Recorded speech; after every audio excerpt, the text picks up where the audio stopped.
wonderful sound, such a beautiful way to hit the ground. I hear you call through the echoes of my mind.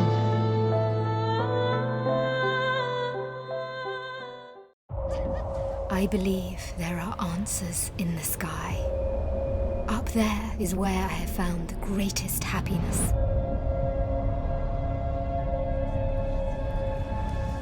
Gentlemen, to predict the weather could save hundreds of thousands of lives.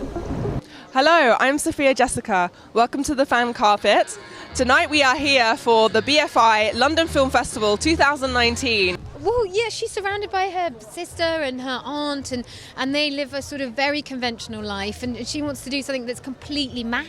You know, no one goes up in air balloons and pilots them. I mean, who does that? So she's having to push against all the confines of Victorian society, and I think you really get that in the film when you see, you know, that her sister and her aunt are all trussed up in these costumes, and she's just floating in, you know, 30,000 feet up, and you realise, gosh, what a brave woman she was. Taking to the skies is always relevant to where we are because we are going ever deeper into space. But really what inspired me most about these early flights, if you like, was their desire to expand our knowledge of the world and extreme risks that they took to. But crucially, one of the main things that they discovered was that all life on Earth as we know it is contained within this thin band of air just 7 miles high, and I think we realise that now more than ever, and even with Extinction Rebellion going today, you know, I think we realise how precious our atmosphere actually is. Well, I don't want to, you know, give too much away and things like that, but it's good to have a male-female relationship in a film that isn't necessarily what you think it is or what you're expected to believe that it will be. But maybe it is, I don't know. It's good to have that sort of like, it's very truthful, I think, to have a more, I don't know, an honest relationship between a man and a woman that doesn't necessarily result in what you might think, oh no, I've probably given away too much. Yeah, I did. I think she's such a wild cat. And I think I'm probably someone who's can be a bit more trepidatious. And from her, I learned just throw caution to the wind and go for it. You know, she has a wonderful kind of easiness and just doesn't care too much. Actually, she's not too self-conscious. Well, I think, you know, we're at a point in history. I mean, we're currently, as we're here in Leicester Square, we're surrounded by Extinction Rebellion protests going on. I mean, we're at a point in history where learning about the environment and understanding it is suddenly massively important to us. And really the point of this film is about people trying to understand the environment, trying to understand weather and trying to get to grips with the elements and how much impact they have on our lives. So oddly, actually, tonight of all nights, this feels like a very, very topical film. What I love about these characters is that they're kind of chalk and cheese.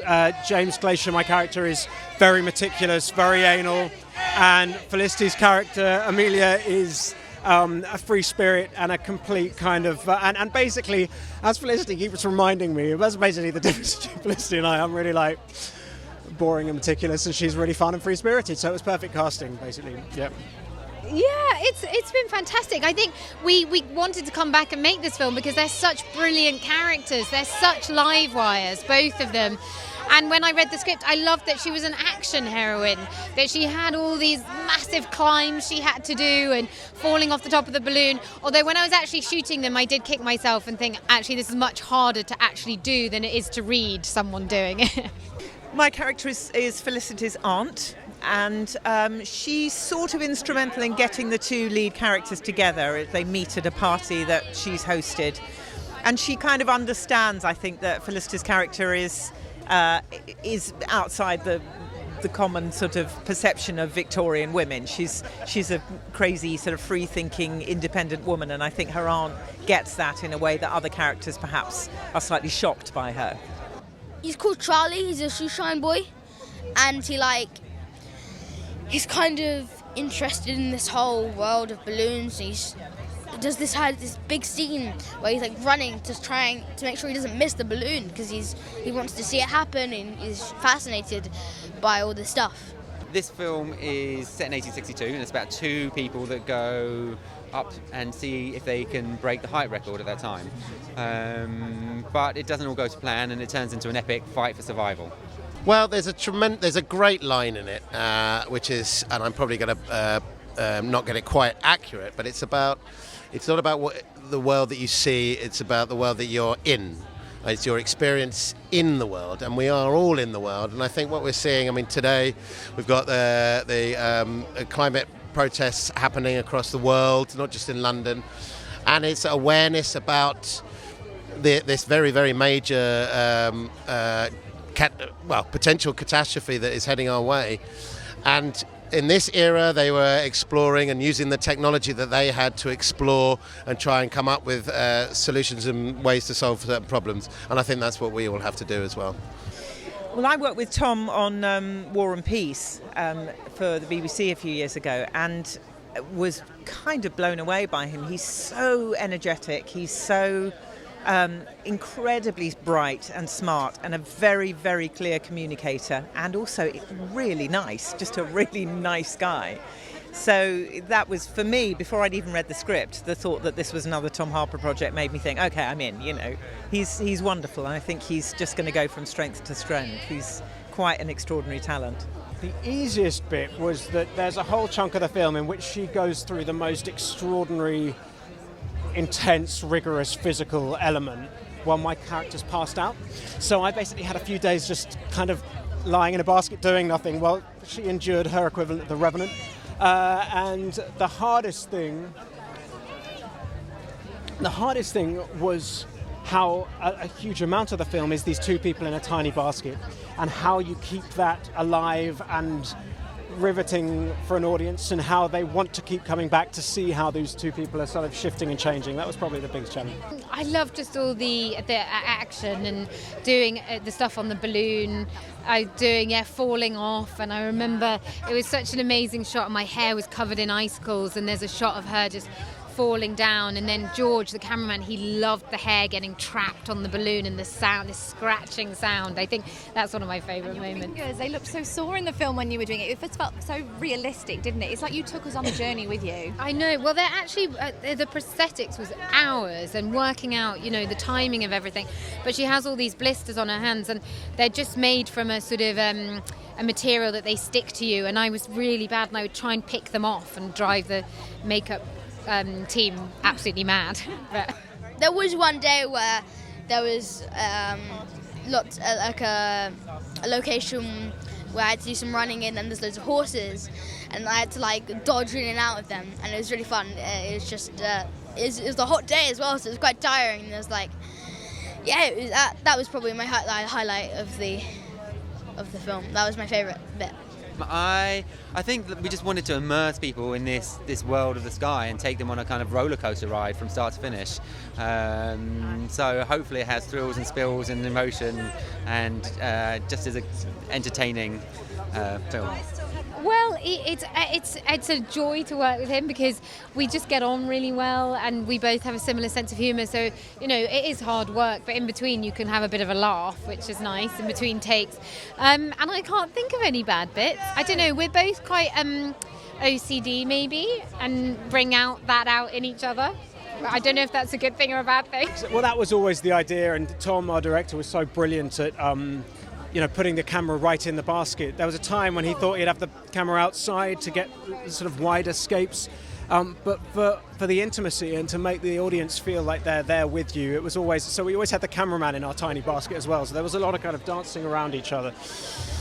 I think it was just it was a fun script. It had a lot of action in it, and I was desperate to do a bit of action. I made a film previously which was very political, so I was ready to do something a little bit more physical.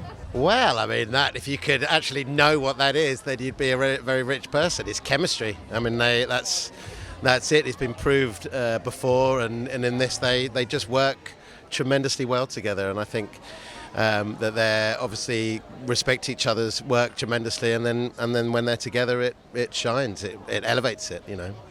It's great. I mean, they're amazing actors, and it's just an honour to be a part of a film with them in.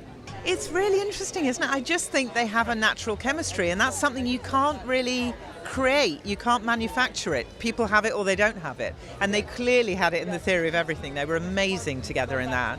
So it makes perfect sense to see them on screen doing something else. And I would hope they'd carry on working together in lots of other things, because they just bounce off each other brilliantly. We just went for the best people for the parts, and fortunately they loved working with each other previously on The Theory of Everything, and they were up for it again.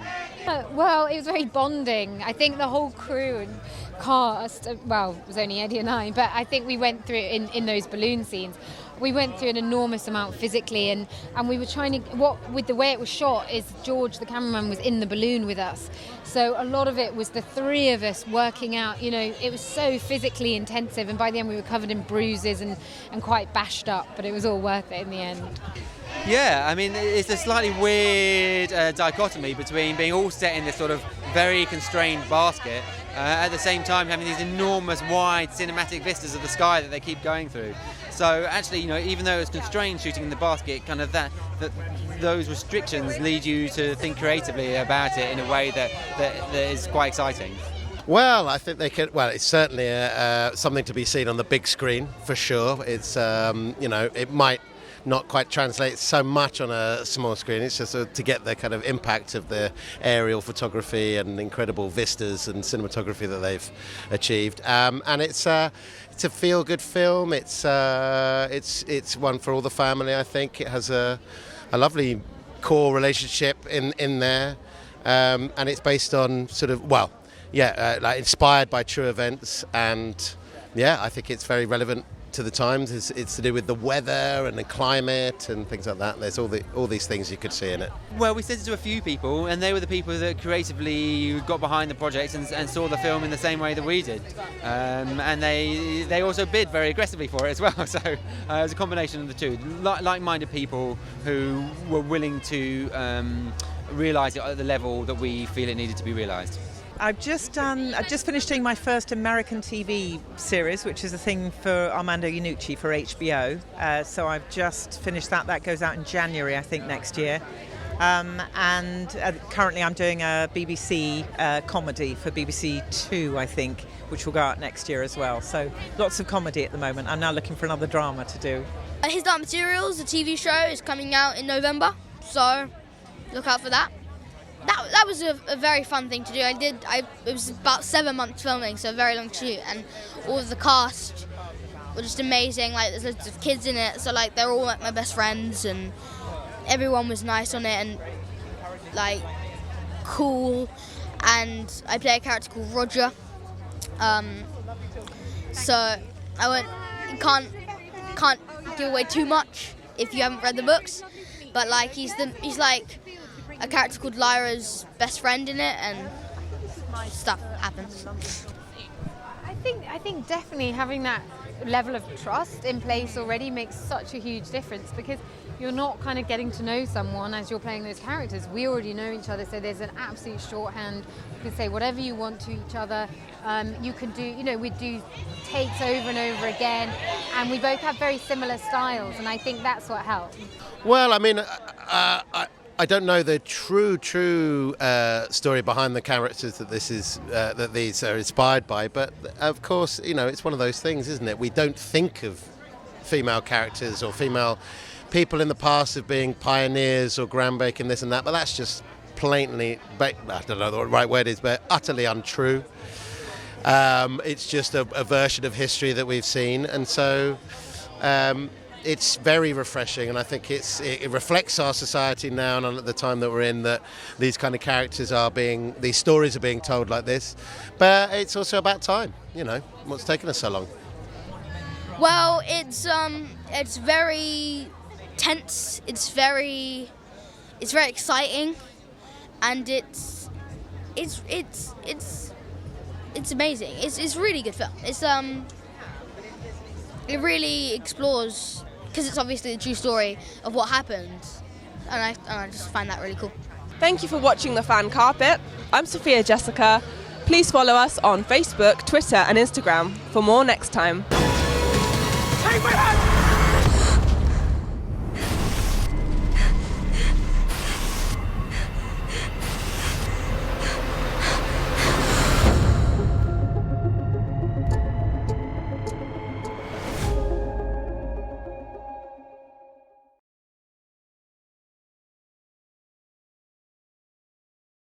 I'm here on the largest of the Balearic Islands, Mallorca, with the turquoise waters of the Mediterranean Sea, beautiful mountainous landscape, the thriving city of Palma, quaint little market towns, a growing number of luxury hotels. It's no surprise that the likes of Audrey Hepburn and Elizabeth Taylor like to holiday here. So come and join me as I take you round Mallorca.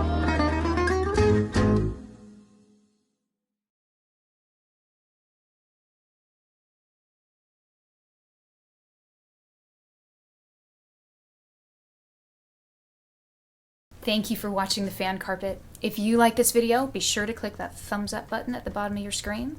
And also be sure to subscribe to the Fan Carpet YouTube channels. They're absolutely free and so much fun too. Be sure to check out the official website, thefancarpet.com. Also, you can follow us on Facebook, Twitter, and Instagram to stay up to date with reviews, competitions, the latest news, and so much more.